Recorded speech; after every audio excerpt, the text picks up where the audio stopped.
l'autre bout du monde, à Paris, le Covid-19 frappe de plus belle et les sirènes des ambulances convergent en majorité des domiciles vers les hôpitaux. L'état d'urgence national est signalé.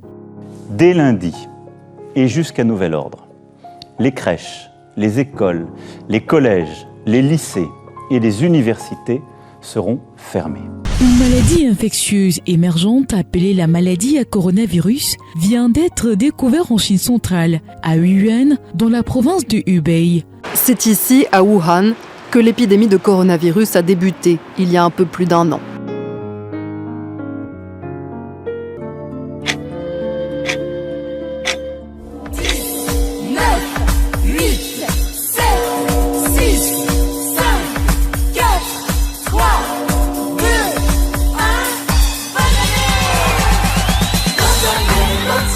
Ce 1er janvier 2019, les feux d'artifice viennent à peine d'illuminer les nuages du ciel.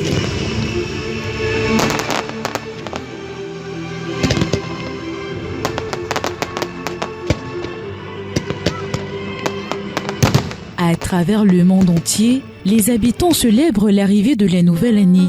Au Cameroun en particulier, le nouvel an est synonyme d'une nouvelle aventure remplie d'espoir et de changement. Monsieur Vando, est-ce que vous pouvez vous souvenir de comment l'année 2019 a commencé pour vous globalement? Parlez-nous du début de votre année 2019.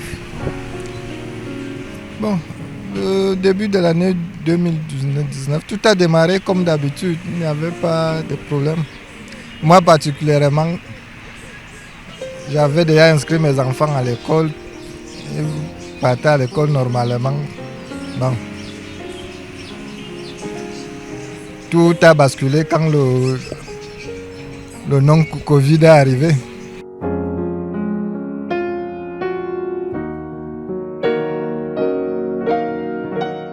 Pour les prochains 365 jours à venir, les attentes des uns et des autres tournent autour du maintien d'une bonne santé, un aspect crucial dans la vie d'un être humain.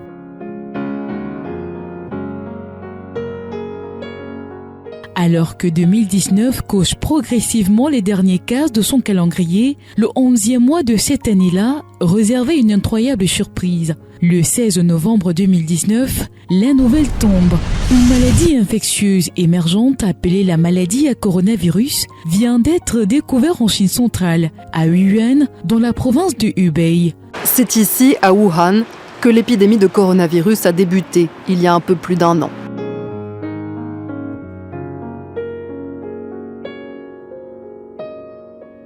Aussitôt, les médias du monde entier s'emparent de cette information qui fait la une des journaux télévisés. L'actualité traite la psychose. C'est le début d'une longue période de turbulence sanitaire à l'échelle mondiale.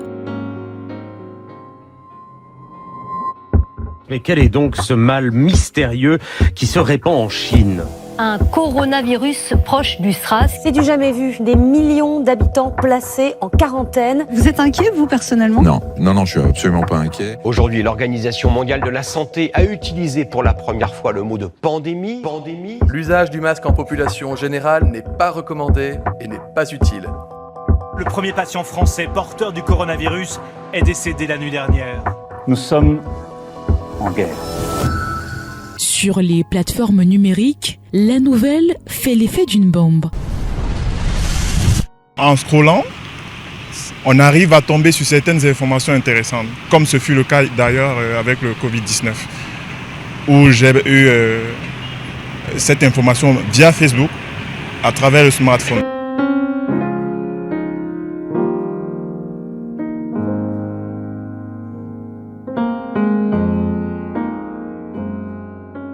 En quelques semaines, le virus se propage à une vitesse fulgurante dans les 5 continents. Face à cette progression des cas de contamination, le 30 janvier 2020, l'Organisation mondiale de la santé décrète l'état d'urgence de santé publique de portée internationale. Au même moment, la maladie, jadis considérée comme une épidémie, change de statut et devient le 11 mars 2020 la pandémie à coronavirus.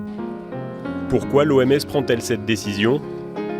Le 30 janvier, l'organisation avait décrété l'urgence de santé publique de portée internationale, son niveau d'alerte le plus élevé. À ce moment-là, Il n'y avait pourtant qu'une centaine de cas hors de Chine. Il y a désormais plus de 110 000 cas dans le monde, dans 114 pays, avec un nombre de cas important dans plusieurs pays tels que la Chine, la Corée du Sud, l'Iran, l'Italie, l'Espagne ou encore la France. Autant de raisons qui justifient l'usage du terme pandémie. Pour freiner la formation de nouveaux foyers de contagion, de nombreux pays entrent en confinement. Dans le même sillage, les mesures d'hygiène préventive sont renforcées. Entre autres mesures, la suppression des contacts physiques évalués à 1 mètre de distance, la réduction des attroupements en moins de 50 personnes, les déplacements ou voyages non indispensables sont proscrits. L'OMS met aussi un accent particulier sur la promotion du lavage des mains, port obligatoire du cache-nez, etc.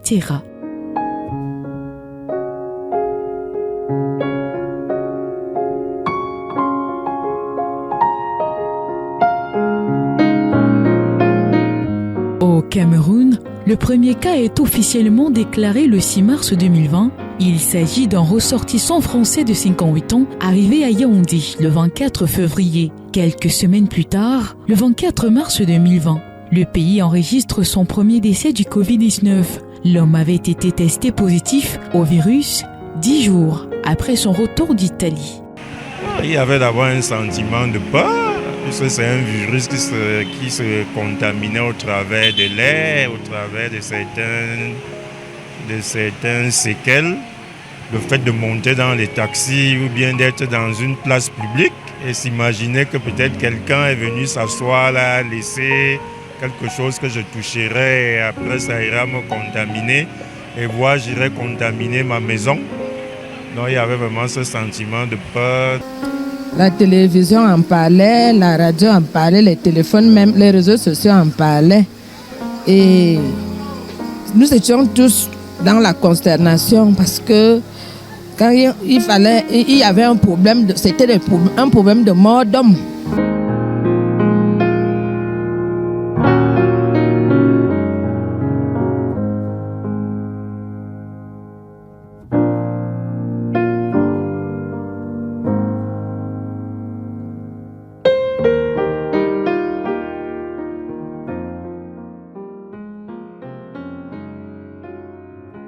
Au 7 avril 2020, le Cameroun compte 730 cas de Covid-19.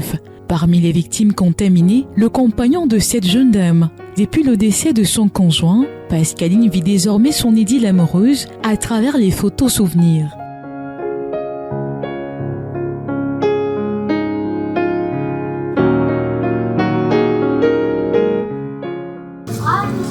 C'est un homme en tenue, c'est ça? Ça, c'est quel jour ça? Ça, c'était lors du port Galon, le 26 juillet 2020. D'accord. Ici, il est au front? Il était avec ses collègues.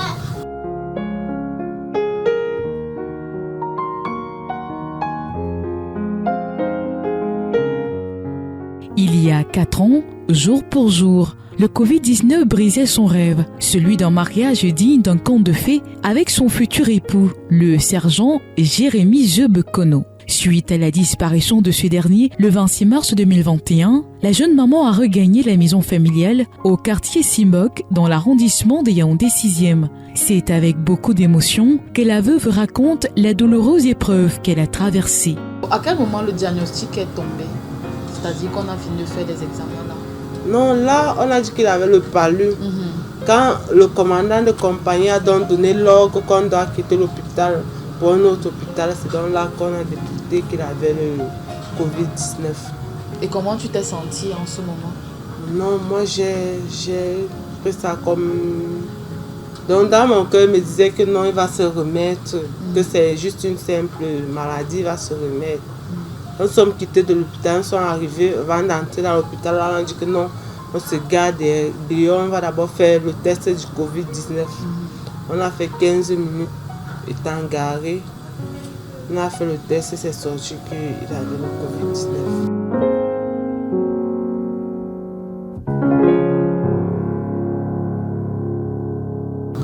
On devait aller encore à l'hôpital vendredi à 13h. À 12h, il dit que non, tu sais qu'on doit aller à l'hôpital à crise, donc il faut que tu commences à t'apprêter. Dès qu'il n'y a pas de problème, je finis donc de m'apprêter. On prend le taxi dépôt. Quand on prend le taxi dépôt, on arrive, j'avais oublié le carnet, on arrive à l'hôpital. Le colonel commence à me dire que s'il n'y a pas le carnet, on ne peut pas suivre M. Bokono. S'il n'y a pas son carnet, là, vous rentrez à la maison.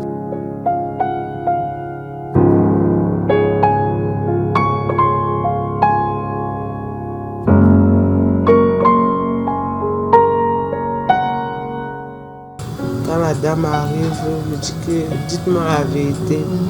Dites-moi la vérité. Madame a dit que c'est qu'on a fait tout ce qu'on pouvait, mais le Seigneur a voulu. J'ai commencé dans la pleurer. C'était la fin. Il est mort à 14h30. À 18h, on a dit qu'on peut enterrer le corps à soi. Après, on dit que comment vous partez avec le corps à soi. On dit que non, le corps de Covid-19, on peut garder, on peut enterrer à soi.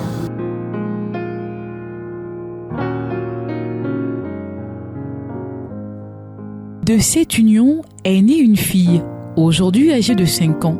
La petite Jennifer ne connaîtra jamais son père. Jérémy est décédé alors qu'elle avait à peine 7 mois.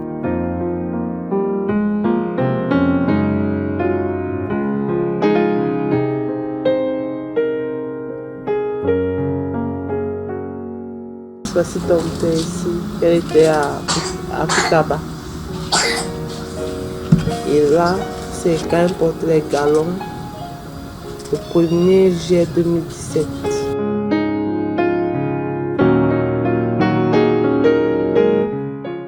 En effet, Jérémy était le socle de cette famille. Ayant servi au sein de l'armée camerounaise, sa disparition a laissé un grand vide dans ce foyer. C'était comme un père parce que parfois il me conseillait. Quand j'étais dans les problèmes, il me conseillait. Parfois quand on faisait les problèmes, quand il se lève à 5 heures, il finit de prier, il me fait asseoir et me dit que ma femme, je n'aime pas. Quand je pars du travail, j'ai des problèmes avec toi. Cette souffrance, la mère de Babette la partage avec sa fille. De son beau-fils, Rosalie d'y garder de très bons souvenirs. Quand j'ai perdu mon beau-fils là, j'ai vu ma fille déséquilibrée, qu'elle ne sentait même pas comment vivre. Donc j'ai alors repris ma fille là, nous sommes ici à la maison. On attache les bâtons tous les jours pour pouvoir vivre avec les enfants.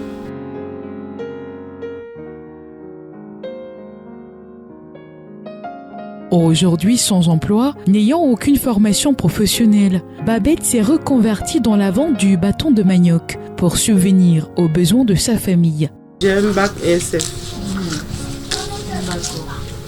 Et tu n'as jamais cherché à postuler quelque part? J'ai fait tout, ça n'a pas donné. J'ai fait tous les concours, ça n'a pas donné. Parfois, le nom sortait dans tout, mais à l'issue finale, mon nom disparaissait. Parce que je n'avais personne devant.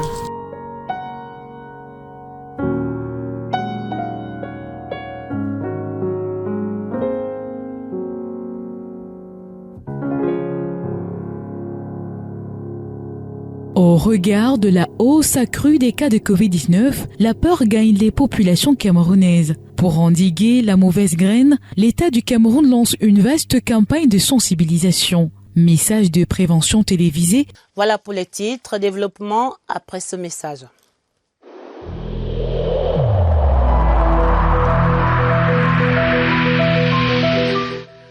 Je vous exhorte de nouveau à porter vos masques, à vous laver régulièrement les mains et à faire appel à un médecin ou à tout autre personnel de santé au cas où des symptômes apparaissent.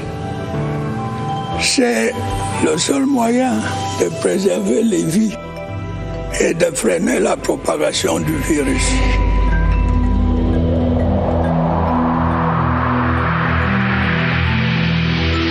Affiche publicitaire, les étiquettes anti-Covid-19 abondent les artères des agglomérations du territoire national. Les mesures barrières. C'est grâce à cette méthode de lutte que cette étudiante découvre qu'elle est une potentielle victime du coronavirus.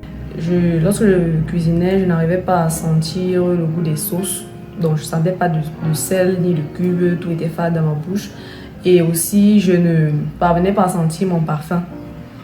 Et comme à cette période, il y avait une campagne de sensibilisation sur la télévision nationale et les autres moyens de communication, comme les réseaux, j'ai directement fait le lien que ça pouvait probablement être le coronavirus.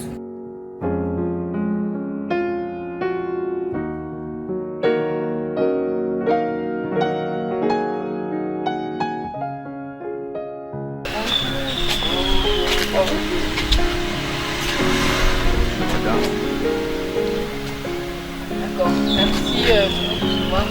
Donc on va aller prendre s'installer pour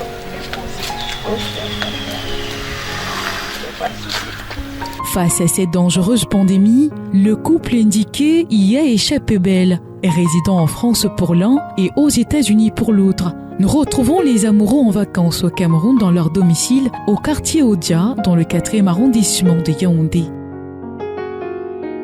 Les tourtereaux ont été tous les deux testés positifs au Covid-19, comme si c'était hier. Le couple énumère le calvaire que leur a infligé cette pandémie. Nous un peu comment s'est passée la période du Covid. Est-ce que quand la maladie est arrivée, est-ce que vous avez peut-être des appréhensions?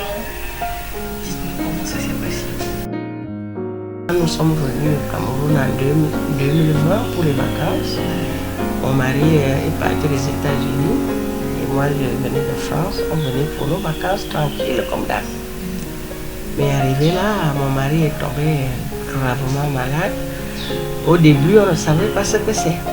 Et il était parmi les premiers cas. Parce que la clinique, à l'entrée d'Odzala, j'oublie le nom, c'était leur premier cas de Covid.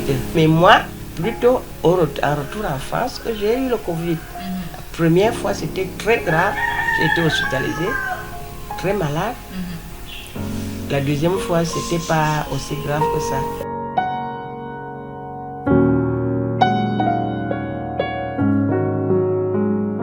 Pour sortir de cette maladie, le couple révèle avoir fait recours à la médecine traditionnelle. Aujourd'hui en bonne santé, il remercie l'État du Cameroun pour la prise en charge efficace des victimes du Covid-19. Comme je viens en France, il y a un docteur là-bas, il s'appelle docteur Raoul, qui a dit que c'est la chloroquine qui soigne le Covid. J'ai imaginé les écorces qui peuvent remplacer la chloroquine au Cameroun. Je suis allé immédiatement à Mvombila. J'ai pris un fol et bam et j'oublie, il y avait un fruit là, j'oublie le nom.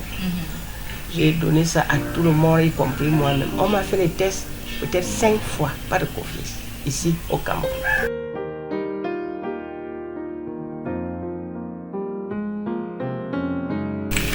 Que les Camerounais cessent de saboter leur pays, le gouvernement a fait son travail et on leur dit encore merci. Vous êtes reconnaissant d'être en vie aujourd'hui quand même. Oui. Et on tient ça au gouvernement camerounais, on leur dit merci. Hors caméra, Edith et Georges nous confient avoir perdu leur fils adoptif. Pour conserver son anonymat, nous allons l'appeler Enrique. Ingénieur des télécommunications, il est décédé quelques jours après avoir été testé positif au Covid-19. Sa tombe serait jusqu'ici introuvable car il aurait été inhumé dans une fosse commune. La douleur de ne pas pouvoir se recueillir sur sa tombe est insurmontable pour cette famille. Et 5 ans après, qu'est-ce qui a été le plus difficile pendant cette pandémie? C'était quoi? Enfin, qu'est-ce qui vous a marqué pendant cette pandémie en fait? La peur de mourir, par exemple. La peur de mourir et surtout la peur, puisque nous avons fait plus de 6 à 7 mois au Cameroun. Bloqué. Et même pour rentrer aux États-Unis, il fallait que j'appelle l'ambassadeur, prendre des rendez-vous et que l'ambassadeur appelle, saisir les compagnies Air France.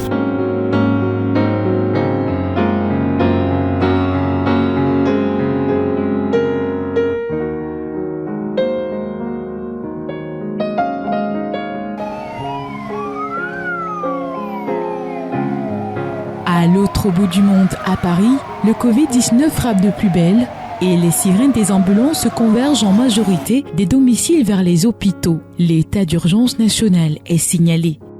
Dès lundi et jusqu'à nouvel ordre, les crèches, les écoles, les collèges, les lycées et les universités seront fermés.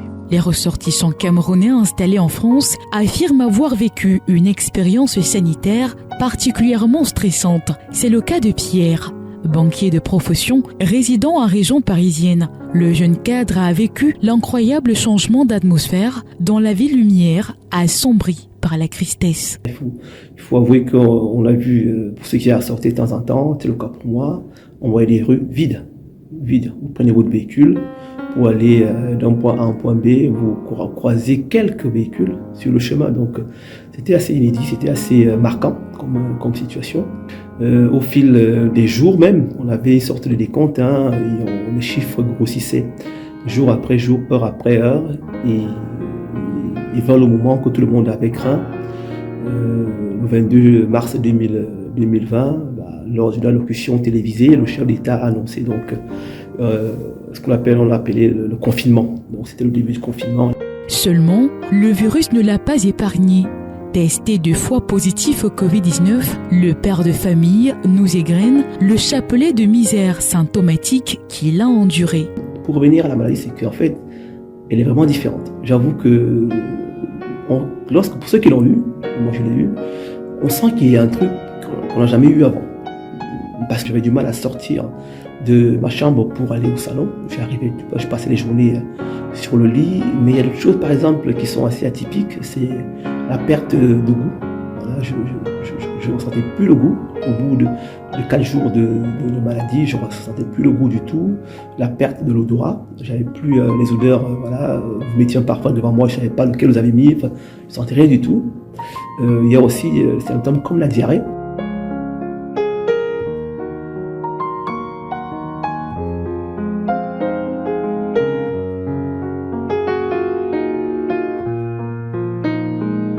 Comme lui, Élise a traversé les mêmes étapes. À la suite de 3 tests positifs au coronavirus, la jeune maman a vu ses activités s'arrêter pendant le confinement. Malgré les mesures préventives permanentes imposées dans le centre hospitalier où elle est employée, aucune mesure barrière, aussi solide soit-elle, n'a pu stopper sa contamination. Vraiment, je sors de loin. Parce que j'ai eu ce virus 3 fois, 2 fois avant le vaccin, 2 fois après le vaccin, 1 fois avant le vaccin.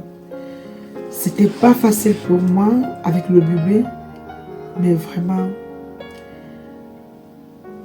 j'arrivais même plus à regarder les informations à la télé parce que ça faisait peur. À chaque fois que je pouvais allumer mon téléviseur pour regarder un peu les informations, mais on comptait que le nombre de morts. Et vu le chiffre, je me disais, je suis la prochaine dans la liste. Du coup, je ne pouvais pas reprendre le travail. J'ai fait 1 mois et demi à la maison. La crèche qui a été fermée, je ne pouvais pas déposer mon fils à la crèche. J'étais obligée de le garder. Mais c'était très difficile.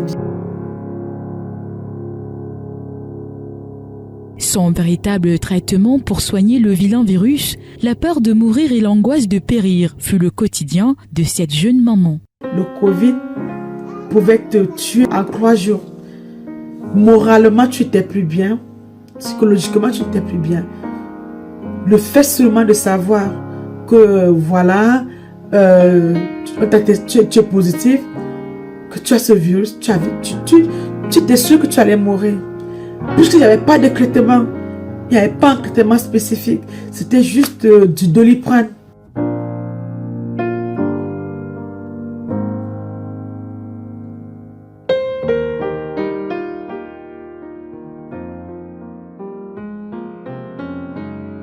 Surnommé par certains spécialistes de la santé comme le virus du siècle, la presse nationale transforme le sujet en polémique. Si certains louent les efforts du gouvernement pour la maîtrise du problème, d'autres par contre savourent son échec face à la gestion de la pandémie. Gestion calamiteuse, absence de rigueur, maladresse, les mesures pour lutter contre le coronavirus déclenchent une avalanche de critiques. Plongé dans ce climat délétère, le président de la République Paul Biya se montre tempéré. Dans une allocution télévisée du 19 mai 2020, le chef de l'État reconnaît le caractère complexe lié à la lutte contre le coronavirus. Conscient de la dangerosité de celui-ci, il déclare: Notre système de santé est mobilisé pour combattre cette grave maladie. Il est impératif que les consignes qui ont été données, port de masque, distanciation physique, lavage fréquent des mains, soient scrupuleusement respectées.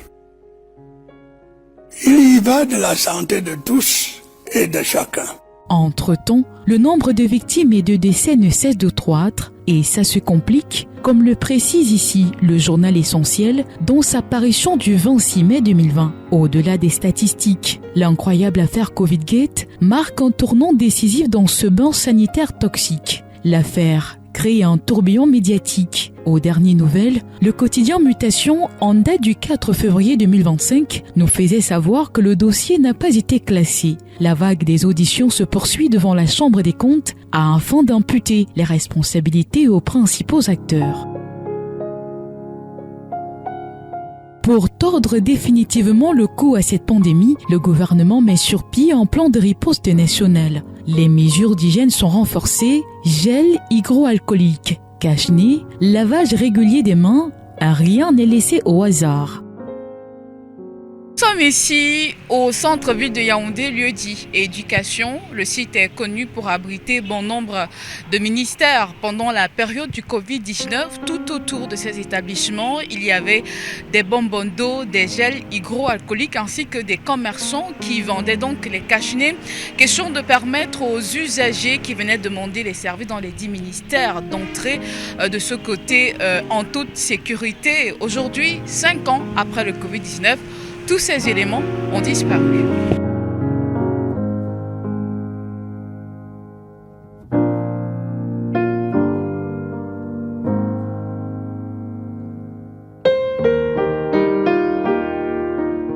Pour la prise en charge des patients, l'État crée dans la foulée plusieurs centres d'urgence médicale, de dépistage, de prévention et de tests. 5 ans après, que sont-ils devenus ?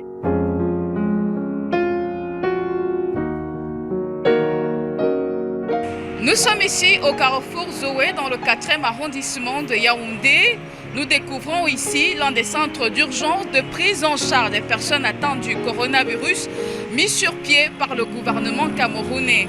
5 ans après le coronavirus, l'établissement a refermé ses portes.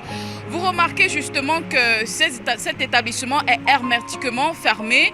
La poussière a repris ses groies. L'état d'insalubrité ici est à déplorer. Tout porte à croire que le Covid-19 a définitivement disparu.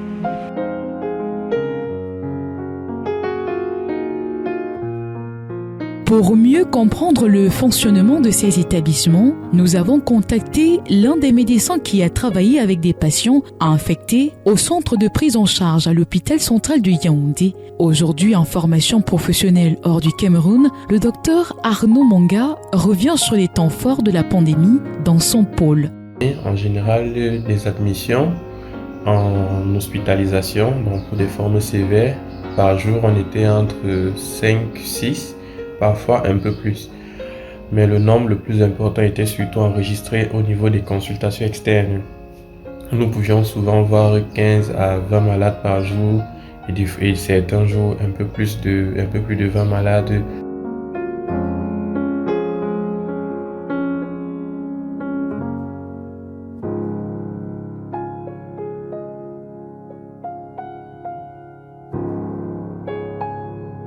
Donc vraiment, c'était assez traumatisant, je dois vous le dire, pour un début, surtout lorsqu'on assistait impuissant à des patients agonisants avec un poumon totalement détruit, malgré des concentrations en oxygène très importantes qu'on n'arrivait toujours pas à les récupérer. Crise sanitaire a vu naître d'innombrables petits commerces. Beaucoup de Camerounais ont su tirer profit de cette pandémie en s'auto-employant dans la vente des cachinets et des gels hydroalcooliques. Nous sommes ici au marché central des Yaoundé. Toutes nos tentatives d'entrer en contact avec les vendeurs de ces accessoires sont restées vaines. Hors caméra, certains nous révèlent avoir fait de bonnes affaires pendant cette période.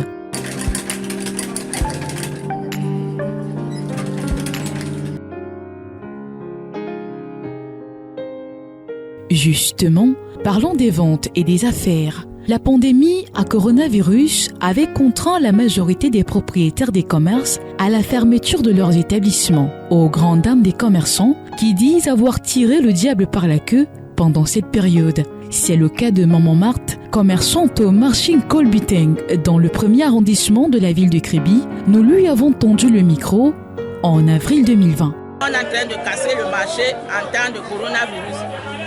Le marché nous dérange, la maladie nous dérange, la galère nous dérange. Je te dis mon fils, quelqu'un peut même tomber évanoui comme ça dans ce marché.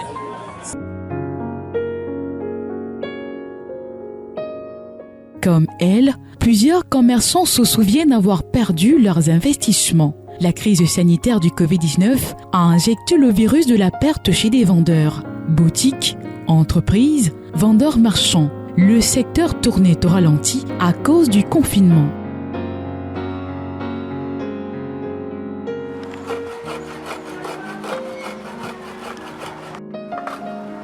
Ça nous a affectés puisque on était en baisse.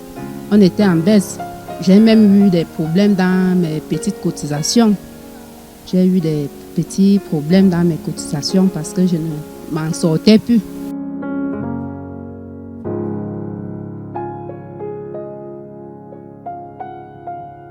Quand il y avait le Covid-19, on nous interdisait à certaines heures. On disait que bon, à partir d'une certaine heure, comme 18h, tout le monde rentre chez soi. Et maintenant, nous, peut-être qui étions les commerçants, ça nous impactait à certaines activités. Si tu veux que toi tu vends dans la nuit, tu ne peux pas vendre. Et forcément, ça nous dérangeait.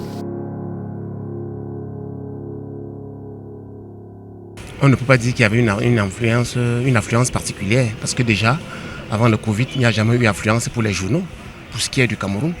Vous-même, vous le savez. Donc du coup, là, pendant cette période, c'était une période d'abord difficile pour les Camerounais. La majorité résidait à l'intérieur, ils ne sortaient pas.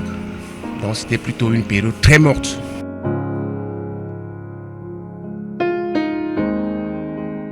D'après les économistes, la balance commerciale a subi un grand coup dans le monde.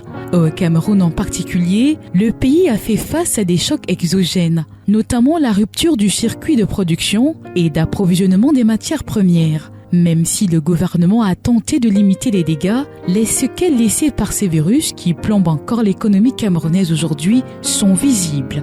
Apprend-on.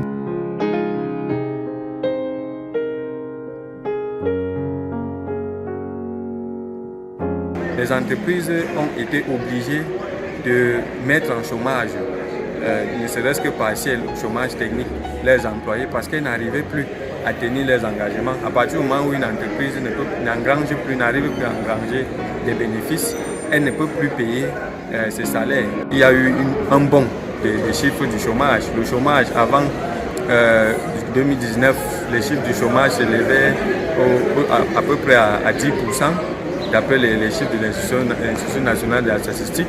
Mais avec l'avènement de la Covid-19, on a bondi à près de 14-15% des chiffres de chômage.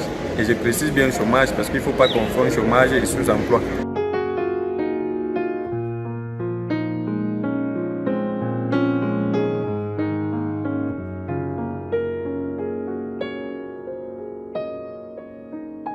Dans le secteur éducatif, l'arrivée du Covid-19 n'est pas sans conséquences. Le virus en pleine expansion contraint le gouvernement à prendre des mesures drastiques afin de protéger l'une des couches les plus vulnérables, à savoir les enfants.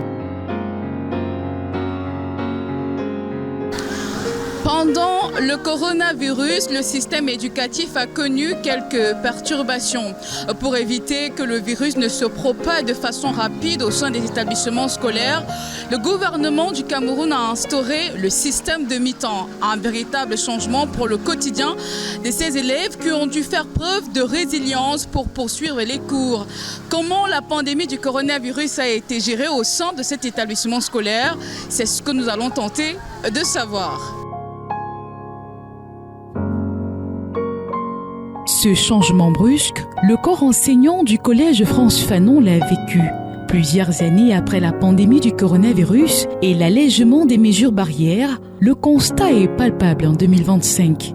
Ici, les élèves poursuivent sereinement les cours, non sans respecter la distanciation physique, l'une des règles strictes imposées par le gouvernement. Pour mieux comprendre le déroulement des activités périscolaires pendant cette période sensible, nous avons rencontré l'un des responsables de cet établissement.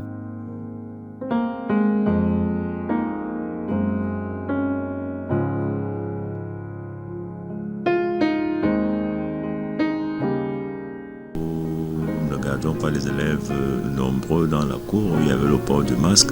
Les élèves étaient quelque peu dispersés et isolés chacun dans son coin pour que si pandémie il y a, si maladie il y a, qu'il n'y ait pas une contagion systématique. Nous l'avons fait au plus fort de la maladie. Les institutions gouvernementales étaient assez rigides. Nous les avons respectées de manière rigoureuse aussi. Mais avec un certain relâchement, l'État lui-même n'a pas dit que la maladie était partie, mais là, il y a eu un moment de détente et puis nous avons, au fur et à mesure, assoupli les mesures, le respect strict des mesures, à tel enseigne qu'au jour d'aujourd'hui, on a l'impression que la maladie est passée.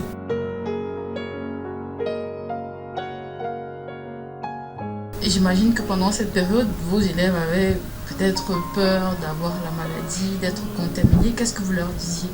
Oui, nous craignons déjà qu'il y a même une suspension, sinon un arrêt de cours. On n'allait plus en classe. Certaines administrations avaient cessé de fonctionner, donc le mal était là. Tout le monde a eu peur. Personnellement, j'ai eu peur. Les élèves craignaient, les parents craignaient.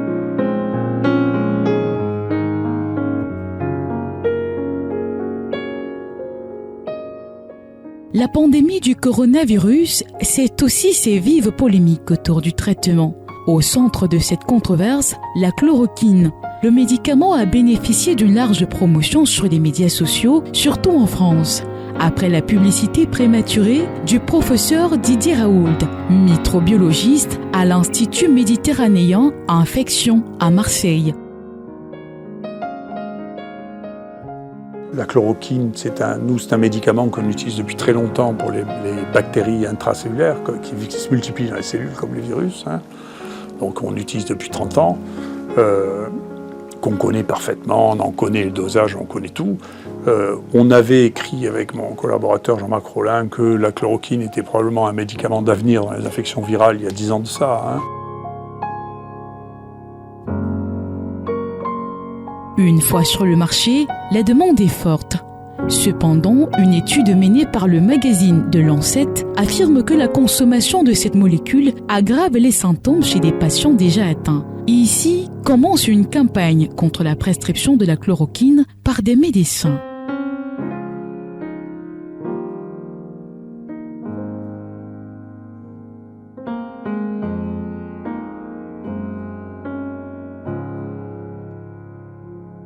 Sur le continent africain, des scientifiques, naturopathes et serviteurs d'église se disputent la vedette sur la possession du traitement adéquat contre le virus. Au Cameroun en particulier, 2 médicaments retiennent l'attention du public, notamment Adsac, Covid, flacon et Élixir, 125 ml, proposés par Monseigneur Samuel Cléda, archevêque de Douala.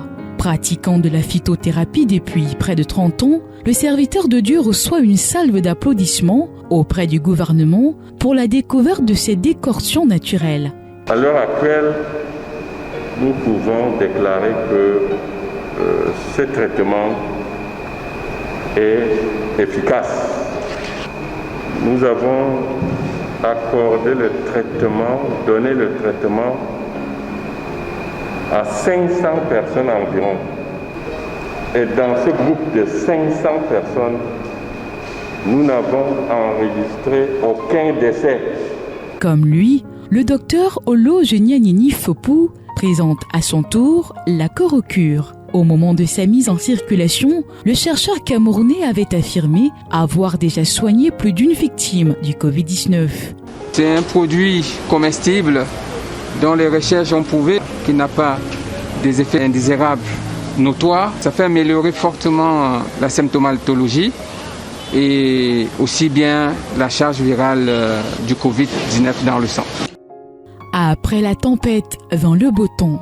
Grâce aux 19 mesures prises par le gouvernement, le Cameroun peut enfin sortir du confinement. Entre autres initiatives, le chef de l'État décide, fin mai 2020, de l'assouplissement des mesures barrières prises pour stopper la propagation du coronavirus. Afin de soulager les secteurs fortement impactés par la crise sanitaire, le président de la République lève également la mesure réduisant le nombre réglementaire de passagers dans les transports en commun, entre autres. Le président de la République, son Excellence Paul Biya, vient de décider des mesures d'assouplissement et de soutien suivantes afin de soulager les secteurs durement impactés par cette crise sanitaire.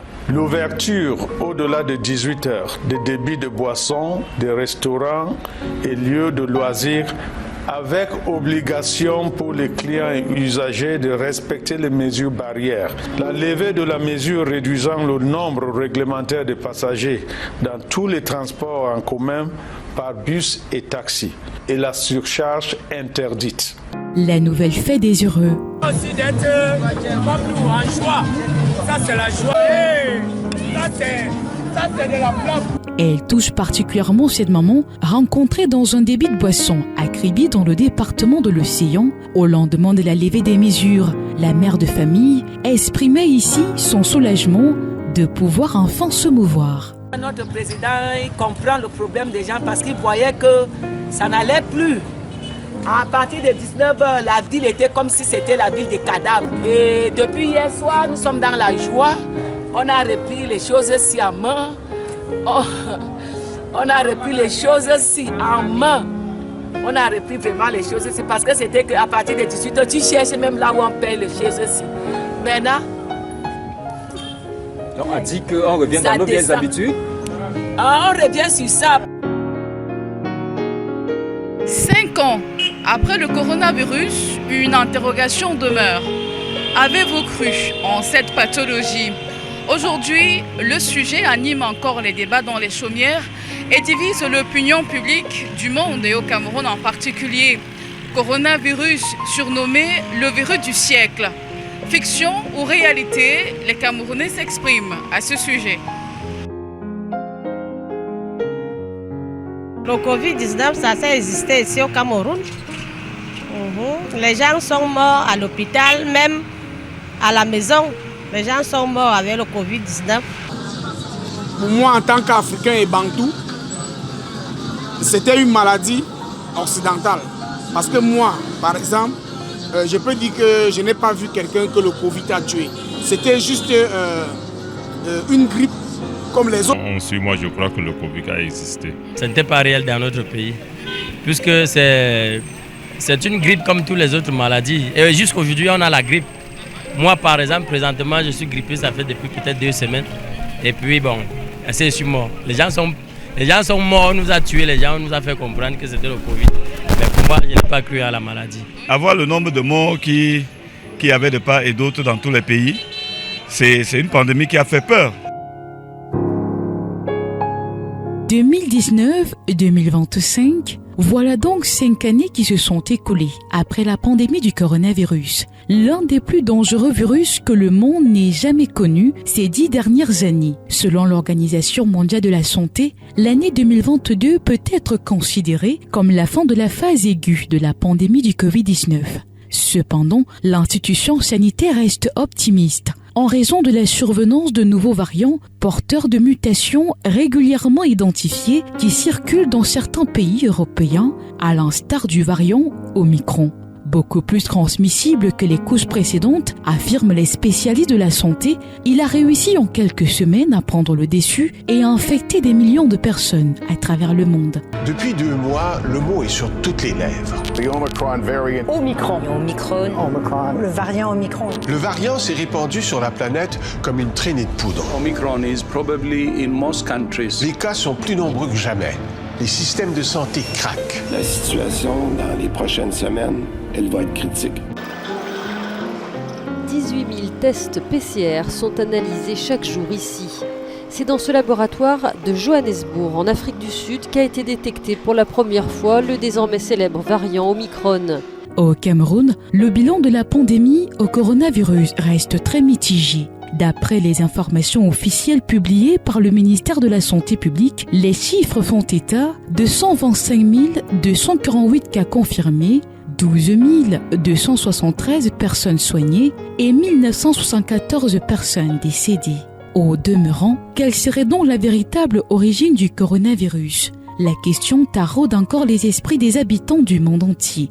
Les causes restent jusqu'ici ambiguës. Si certains chercheurs l'attribuent à la contamination du pangolin ou encore à un échantillon d'un virus qui se serait échappé dans le laboratoire, d'autres analyses génétiques estiment que le coronavirus est issu d'une transmission de chauve-souris qui serait devenu infectieux pour l'homme.